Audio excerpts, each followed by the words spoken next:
tease out some of these topics, and then it started to become a kind of an interesting conversation about what these themes were.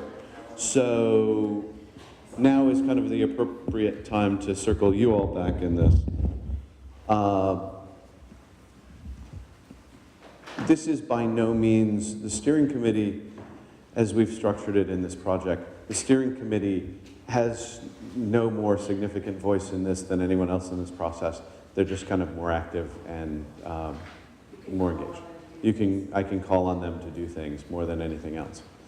So we, in the last 15 minutes, teased out the following issues, and we can spend some time talking about what we mean by all of these issues, and whether or not they're the right ones or the wrong ones, or we can kind of dig into each of these in a little bit more detail. But one of the first things that and these are no particular order. So the issue of transparency came up a lot. And that is, transparency, there's lots of different ways to look at transparency. So we were thinking that there is transparency between the user and the library, as well as transparency between the library and the supplier, whoever that supplier is. That could be the publisher, that could be the vendor, etc. There's issues of security, so data best practices, HTTPS, etc., all of those kind of issues. There's data collection and use, which kind of wraps up things like anonymization, retention, the scope of how much data you're collecting. There's issues around education, the user experience, understanding, providing choices to the end user, the patron, so that they understand what's going on, that it's not hidden, etc. Issues of options regarding opt-in, opt-out, how the systems are designed to support that. How and why and with whom are you sharing that information? And what are issues around that sharing? Are there limitations on that sharing, etc.? Tied to that, sort of what is being collected, what's the scope of data collection? Privacy policies and practices is another theme. And then another was supporting anonymous use. Now, there are also a variety of other really good ideas. These were just kind of themes. So I'm going to open it up now. Did we miss any? Let's start with, did we miss anything? Would you like to add anything to the list? Were there, particular issues that you feel we should talk about? Sorry. Before I do that, we also thought it would be really a useful idea to lay out a notion of a description of sharing and a kind of who is primary, because we talk about sharing with third parties, like what constitutes a third party, like who's the primary party, who's the secondary party, who's the third party, etc. And just defining those relationships we thought would be a useful exercise. So, now, throwing back to the question, Clara. So, I'm not sure that it is another theme that needs to be on your list, or if it's incorporated. I mean, it's sort of incorporated, but there's part of me that wants professional responsibility as a theme in there somehow. Like the responsibility of librarians, to put it that way. And it's sort of in the education thing, but it crossed for us when we were talking in the responsibility to the patron, and also the we have a role with the vendors we use. It's a cross-industry obligation. Well, Yeah. response, like, response, do you, obligations and responsibilities? Like, I mean, there's two different ways to look at this. The way you describe it would be, it's your professional responsibility to do X because you're a librarian. Or it could be, who's responsible for what? That's what I'm getting at.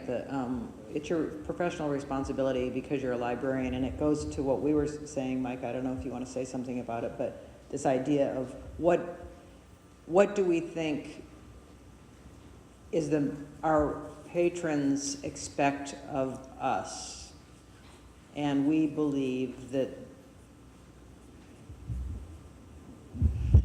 they trust us not to use products that do something in conflict with the kind of principles of librarianship. So we have an educational component, but we also have a responsibility to vet the products we choose. Yeah, you have two documents. The Code of Ethics explicitly calls on professional librarians to protect the confidentiality of their users. And then the Library Bill of Rights has an interpretation based on privacy and calls on all libraries and librarians to protect privacy and confidentiality. And to the extent, it's not saying not to collect data, but what it says is that when you have that data in your possession, you keep it confidential on behalf of the patron unless, and this is the other side of it, is the regulation, the law that requires the protection of data as well, creates responsibilities on the parts of the library and may also impose obligations on third and fourth parties as well. And then our obligation to convey all of that and make it understandable to our patron.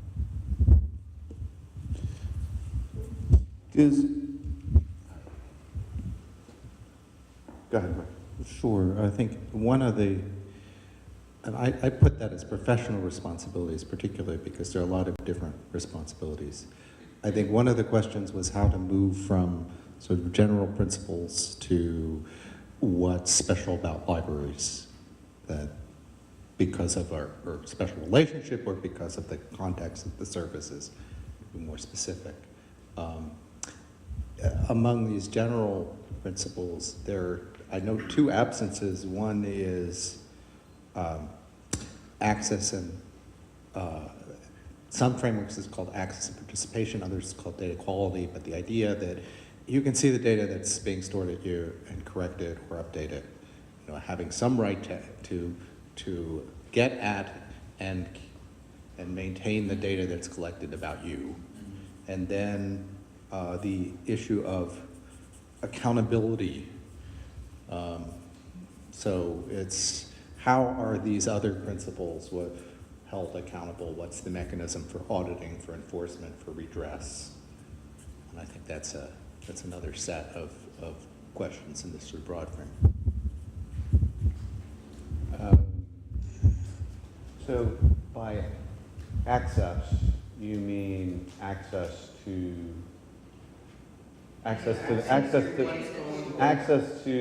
your personal, first party access. First party access to information that describes themselves to the field, almost like their transaction data, their search history, their checkout history, their important is PSI calls this access and participation. OECD calls it data quality, but that's what they mean, getting at yours. If you put this into terms outside the U.S., it's the right to ask or be able to see everything that entity knows about you. The right to be not corrected. And the right, oh yes, and then ergo, then the right to be forgotten, which is, I think, a good premise, but I think it's not part of. Well, it's a good premise. I mean, we can dig into these details, but it's just kind of the right to know, correct, forgotten, those sort of access to. Yeah. I wouldn't call that, well, it is data quality, but I don't think of it as data quality in the same way. But yeah, I think we've captured the idea.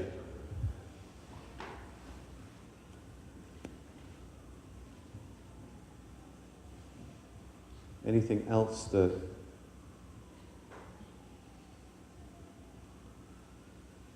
you think that's a decent list of themes?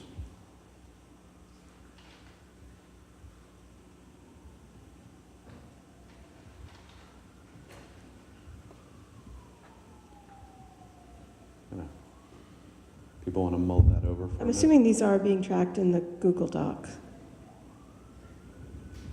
as in addition to the posters. It will be now. Okay. Yes, these should be. Also, you duplicate it, I feel like you duplicate it, but, so that it could be even simpler, I think, than what you've got. So, for example, if you say data collection and use, do you mean so by the third party, right? And maybe by the second party? By any party. By any part, yeah, so, okay, any party, but then the sharing data with others is duplicative, isn't it? I mean, isn't that a form of data collection and use, sharing it? I'm just thinking if we could kind of narrow in on the theme. Yeah. Well, no, at least from, and one of the challenges of being in this position is you're kind of like, I have ideas, but I don't want to. Okay. It seems to me that in the conversation, and anybody want to pipe in here, that data collection issues of, you could have privacy issues around data collection and how you set systems up. And then you could develop some principles around that. But you could also develop some principles about data sharing and with whom you're sharing data, what type of data you're sharing, you know, what are the legal restrictions on data sharing, et cetera, and you know, disclosure about third-party sharing or nth-party sharing. So you can have issues around data collection, you know, that don't go to sharing. Like the library could collect all sorts of data and not share it with anyone, but still run into privacy questions about what you should or shouldn't do with it. And the rules could be different about, depending on whether you're talking about first, second, third, or nth party. Absolutely. That's, yeah. Yeah, I see the data collection and use as the filter bubble problem, what's happening within one party. And the sharing data with others is the advertiser problem, what is going to the advertising network. Yeah, possibly. Yeah, that's Just as examples those are of good each of those. good use cases. Yes. What's the fourth one? Actually, it's nth party. So vendors, vendor to vendor, advertiser. It's like anyone that is outside of a, like, the library might contract with the publisher, and the publisher might share that data with someone else, like an advertiser, or you know, some other service provider.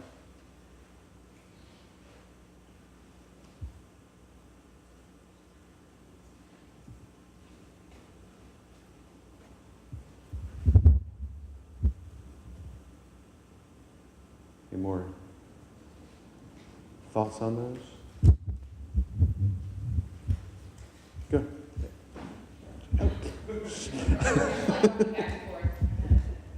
I might be splitting hairs, but the reason I was asking about that is I'm wondering, so the institution, is that a second party or a third party? So let's say the institution, the library contracts with the institution for use of Banner or PeopleSoft. So Banner or PeopleSoft would be a third party, but the library, is it library and institution or both second party level, or? It's almost a second party. Sometimes it's not sometimes it's not in the library's control what's going on with that third party. The institution has a direct relationship with the user, right? Just I'm splitting hairs. But I think it's valid because in one of the discussions we had, there's been distinct differences between the rules that the library is held to and those which the institution, especially regarding sharing and other data elements. And then the network itself, security is but you expect an open network inside the institution. So it may warrant having some distinction there. Especially in the case of like school libraries, where most school library records are considered educational records under FERPA, and so there is a need to disclose them under FERPA. Actually, at least for libraries, that's incorrect. Actually, it's not, but we can talk about that later. We can, The Huh? interpretations we've gotten out of the Department of Education is that you only have a problem with FERPA if it conflicts with FERPA's goal of limiting the disclosure of the records. And library confidentiality laws do not conflict with that goal, that limit disclosure to the parent or the emancipated student. And so in this case, if there's no conflict with that, the FERPA is the basement, and you can have additional regulation and additional duties that impose greater privacy protections. we're going to remember that we're going to go through each of these themes in the context of each of the systems conversations, and legal frameworks is one of those. So we don't have to dig too deeply into the details here. But I would point out that I think it's a very important distinction that even if I do think still it is a very important distinction, even if we want to table the discussion about whether or not FERPA applies, which we can come back to later. There are still major points around the fact that I think during a number of the sessions we heard from people who are talking about their library's privacy policies with no indication that those privacy policies were developed in coordination with or with respect to the institutional privacy policies or the network policies of the school, the municipality, or the university. Sure. And so I think that is a very valid point as to which, if we're going to start talking about parties and levels of influence, where do those fall?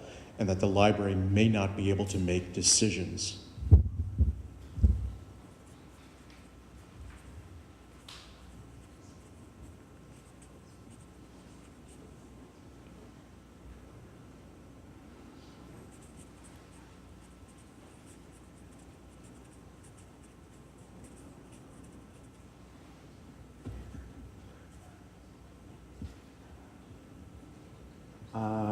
Okay, any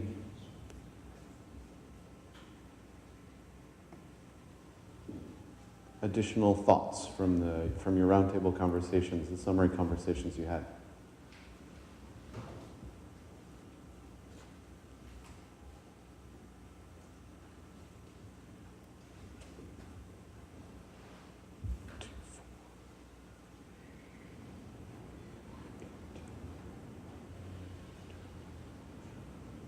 So if we had 14 principles,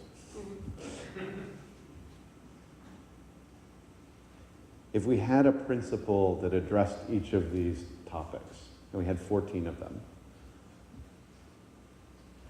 would that seem realistic?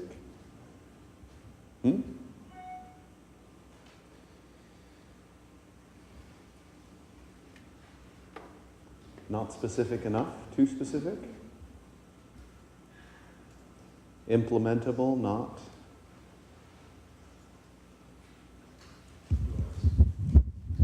I think it's the right level of specificity considering the breadth of this topic, the implementability of 14 or being able to apply 14 questions to every decision you make.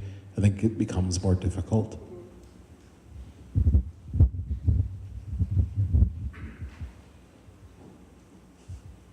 you have anything?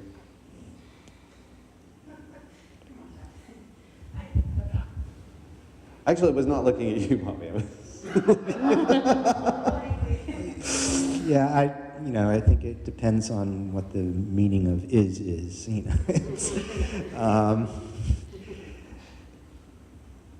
what's adequate for, just getting across basic concepts is totally different from what's adequate for implementation purposes. So I think it depends entirely on what we want the outcome of this process to be and how smoothly we would like to see it move to the next phase.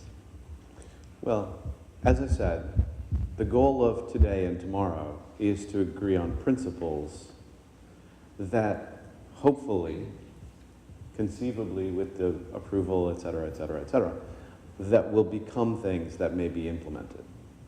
So today is not, we're not going to address, get to a solution on all of these things. But these aren't principles, these are themes. These are themes around which we will hopefully build some principles. By the end of tomorrow. By the end of tomorrow. Okay. And we're going to talk about how these themes apply in the context of library systems, how they apply in the context of publisher systems, in the context of information service systems, and also the legal issues that we need to be mindful of, and the policy issues that we need to be mindful of. Lori? Should we take a stab at prioritizing these to see if, as we, or maybe not prioritizing 1 to 14, but could we prioritize the top 8, 5, 10? Are there some that are less important than others, I guess, given that we have a day and a little bit more? We could just see what people want to work on and do what we can. I guess we have more people than principals, which is a good thing. But I think there's some of them will want more attention than others. And some of them may be intractable and we might not be able to make progress. Well, and as I said this morning, if we can identify areas that are intractable and we can't make progress, that's fine. We can say, oh, we talked about this issue, here's an important issue the community needs to consider, and we couldn't reach consensus, or this is too thorny an issue, and that's fine. That's a useful outcome, as long as we don't do that with all 14.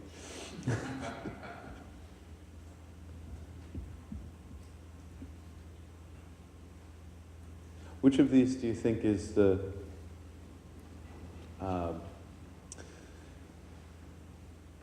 Most intractable.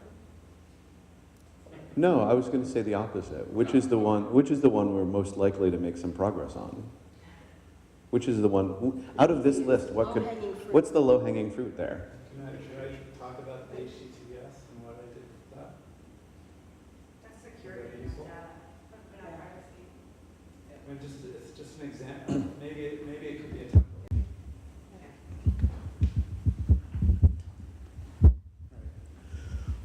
So being part of these conversations, I wasn't sure how to move forward on to get to specific actions.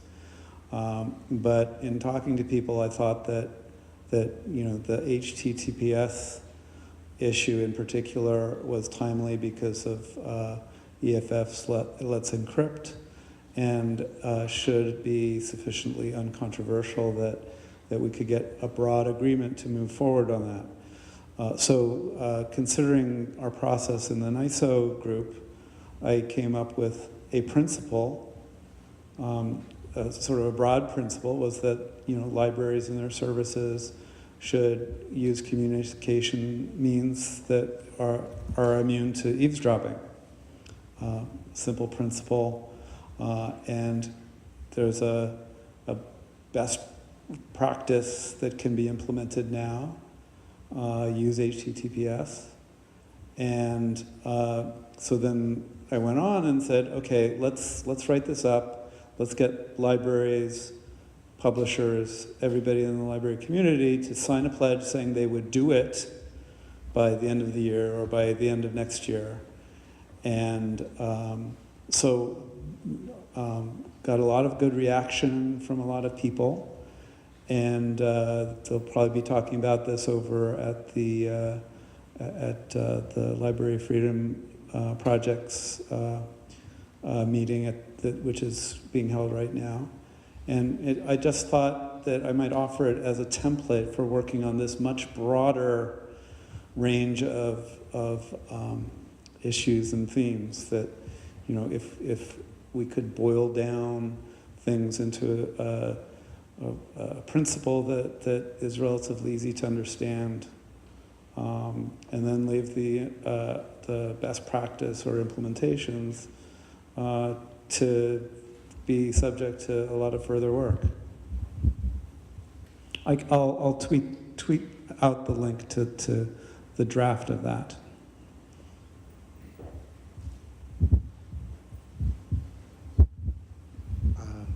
I think it'll take some iteration between these levels to find out how specific what the sweet spot is. I mean, security is very broad, and HTTPS, well, you know, that's from an IT sec point of view, you might say encrypt data in motion, right, as a more general practice. But I don't know if that's but looking at these, I don't know if they're low-hanging fruit, but I think transparency is one that keeps coming up over and over, and is certainly one of those fundamental. If we could identify some not bad practices, some avoid, these are practices to avoid, or some things specific within that, and that if we're gonna, you know, narrow it down, one thing that goes very well with transparency is accountability. If you're transparent about what you're doing and there are suitable accountability mechanisms in place to hold you to that, there's a lot of room for other incentives to come into play.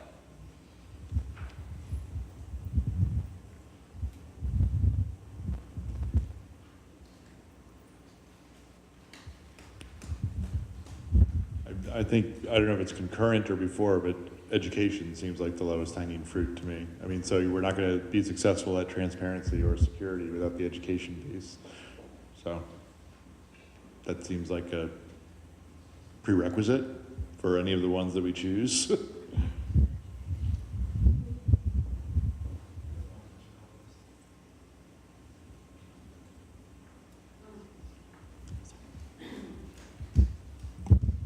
Before we assume that we can't get, I mean, I would just be curious, would there be an objection to notice and transparency? I mean, is that something that we really think we couldn't get consensus on? Or could we, I mean, to me that seems like low-hanging fruit. Notice and transparency? Yeah, transparency / notice, like however you want to put it. But like to me that seems like the precursor to anything. And that ought to be quite low-hanging fruit, right? I would hope we could get consensus on that. I don't want to, I really don't want to, I mean, preclude anything before we've even had any conversations about them. So you know, I don't want to, you know, this is why I didn't want to start with what's the most intractable problem, because I didn't want to start saying, well, you know, even before we start the conversation, we're not ever going to do anything with supporting anonymous use. So let's not even talk about it. Let me try and hack away at this list a little bit as a prelude to prioritizing it. First off, I think that the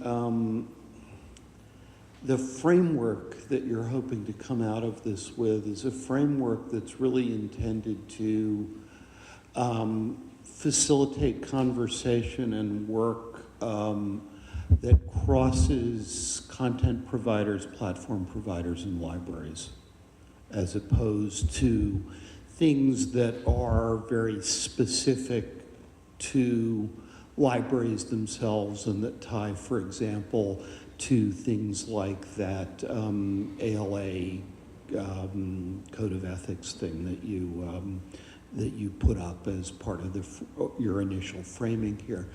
It would seem to me that probably a lot of the things about instruction and education are very much part of the library piece of this. They are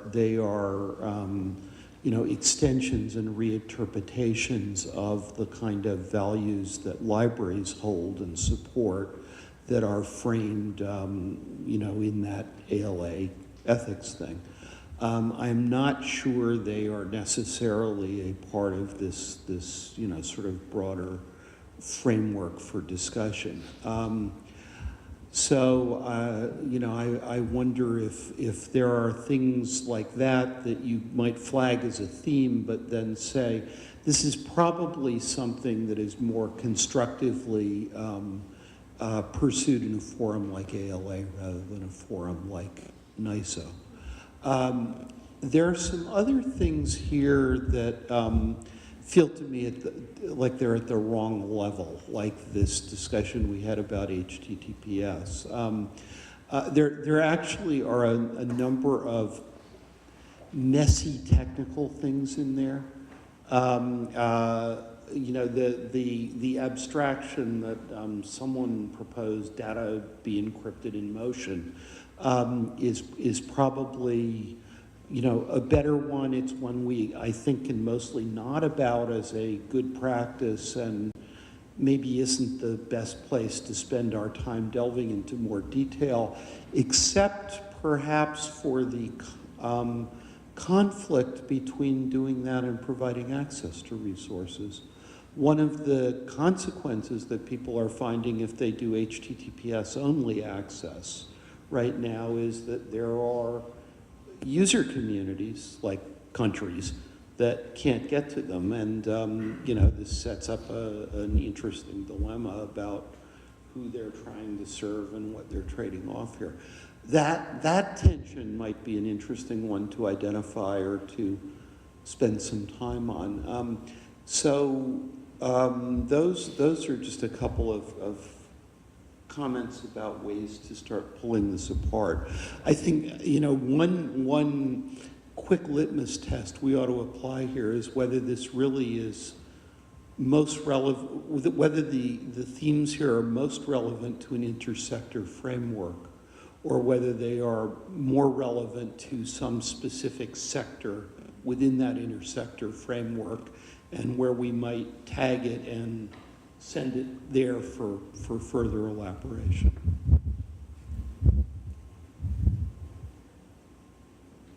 I just want to respond to Cliff, your comment about education, and maybe explain a little bit about maybe our thinking or my own thinking about this. That educating the patron community is possibly part of the role of the library community, but there's communications related issues and user experience issues that wouldn't necessarily be done by the library community, that might be part of this provider, the service provider, and how you communicate those choices and how you communicate your transparency issues.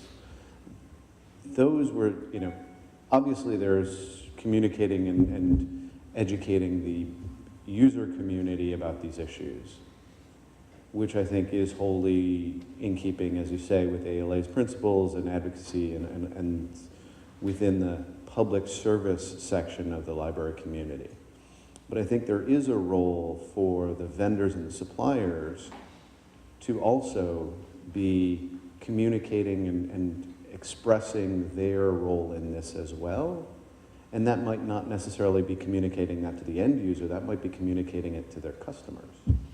That's what at least my reading of these issues from a NISO perspective is not solely a public service aspect of the library community. It's a little bit bigger than that. Hi, this is, oh God, every time.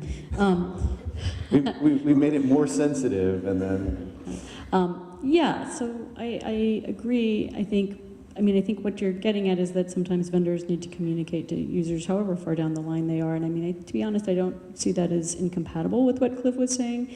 The intersectional piece of this, I think, is that in this case, we might need to think about whether it's most appropriate for a vendor to notify their sub-vendor who notifies the library, who notify, or go directly to the user, right? Like, what is the appropriate chain or direct interface? And that's the kind of thing that seems appropriate to this group. I think I must confess, when the idea of libraries educating users about privacy came up, I was like, well, I'm all for that from the library perspective, but coming from NISO, it feels a bit like an unfunded mandate, So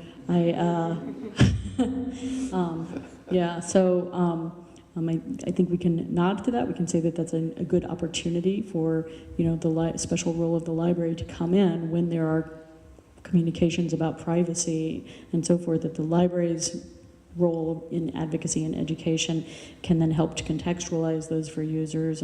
But the thing about NISO that I think would be most useful is exactly what Cliff is pointing out, this intersectional piece. Like, what's the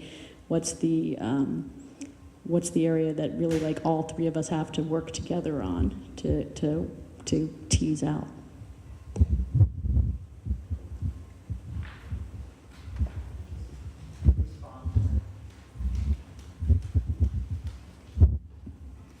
I agree with that, and as one of the people who's been promoting the professional responsibility angle, I think if we kick it out to where it needs to be kicked out to, I think that's a great idea. But we have to acknowledge that that needs to happen for this whole thing to work, and I don't think that part is happening right now. So as long as we kind of air it, I'm Perhaps NISO can suggest vendors fund privacy activity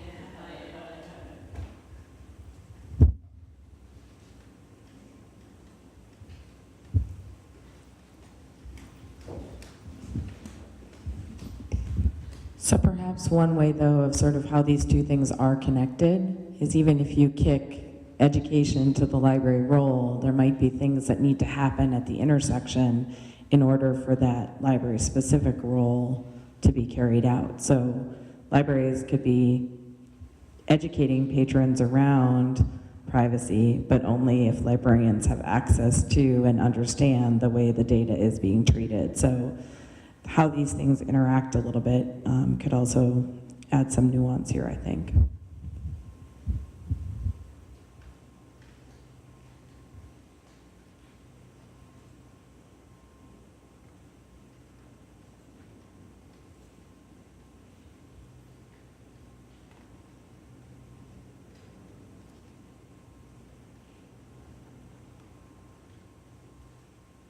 Any other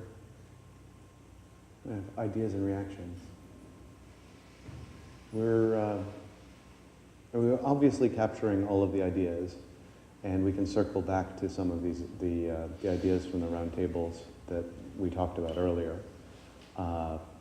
Things like the RFP idea is a really good one, and something that NISO should be doing more of, with regard to all of our standards and how these things can be applied.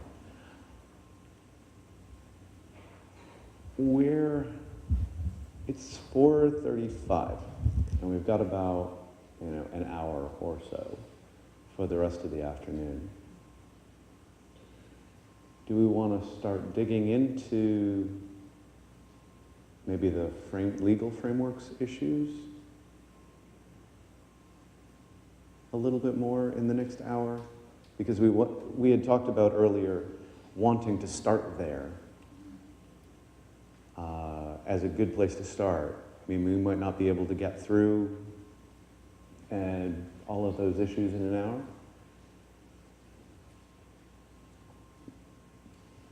Would that sound like a good use of the next hour? Kind of look at some of the larger policy and the context and the legal frameworks issues that are related to some of these principal themes, and see if we can tease out anything moving forward.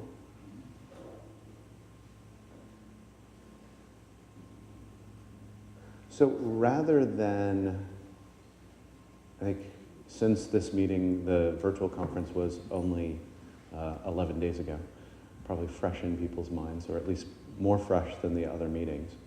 And since we have a limited amount of time, why don't we break into the roundtables again? If we could, sort of split yourselves up, sit next to someone new. Remix? Yeah, a little remix. And then spend, let's say, about half an hour, 45 minutes. And then we'll have a recap of those roundtable conversations and maybe tease out some of the, any ideas or principles, ideas for principles out of those conversations before we wrap up for the day. All right, so why don't we mix and mingle, grab a seat. The slide stream will still be the back table. Yeah, the virtual stream will be in the back table. So if you're feeling